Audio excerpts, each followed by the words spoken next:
मन जिंकायचं असेल तर शब्दांवर नाही तर भावनांवर नियंत्रण ठेवा. इतरांशी प्रेमाने वागायचे असेल तर सर्वात पहिले काम म्हणजे कोणाचंही मन दुखवू नये. जसे पैशाची बचत करायची असेल तर खर्चावर नियंत्रण ठेवावे लागते, तसेच प्रेम वाढवायचे असेल तर द्वेष सोडावा लागतो. शरीरावरची जखम भरून येते, पण मनावरची जखम खोल असते. म्हणूनच मन दुखवणे म्हणजे देवाला दुखवण्यासारखे आहे. सत्य बोलणे महत्त्वाचे असले तरी विवेक अधिक महत्त्वाचा आहे.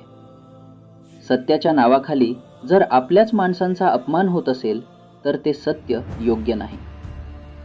प्रत्येक परिस्थितीत सारासार विचार करूनच वागणे गरजेचे आहे.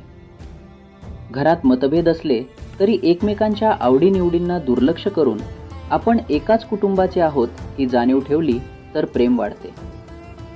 खरे समाधान तेव्हाच मिळते जेव्हा आपण सर्वांशी सलोख्याने वागतो आणि आपले घर असे बनवतो की ते सोडून गेलेल्यालाही पुन्हा तिथे यावेसे वाटेल.